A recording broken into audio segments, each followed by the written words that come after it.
നിങ്ങൾ നമ്മുടെ കർത്താവിൽ നിന്നും അവകാശത്തിന് പ്രതിഫലം പ്രാപിക്കുമെന്നറിഞ്ഞുകൊള്ളണം. എന്തെന്നാൽ നിങ്ങൾ സേവനം ചെയ്യുന്നത് കർത്താവായ മിശിഹായ്ക്ക് ആകുന്നു.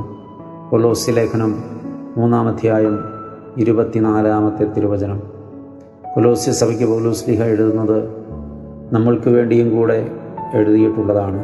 നിങ്ങൾ നമ്മുടെ കർത്താവിൽ നിന്നും അവകാശത്തിന് പ്രതിഫലം പ്രാപിക്കുമെന്ന് അറിഞ്ഞുകൊള്ളണം. അധ്വാനിക്കുന്നത് വെറുതെയല്ല, ഓടുന്നത് വെറുതെയല്ല, ദൈവവേല ചെയ്യുന്നത് വെറുതെയല്ല, ദൈവനാമത്തിൽ ശുശ്രൂഷ ചെയ്യുന്നത് വെറുതെയല്ല, ദൈവരാജ്യത്തിൻ്റെ കെട്ടുപണിക്ക് വേണ്ടി അധ്വാനിക്കുന്നതും പണം മുടക്കുന്നതും വെറുതെയല്ല, അതിനുവേണ്ടി സമയം ചെലവഴിക്കുന്നത് വെറുതെയല്ല.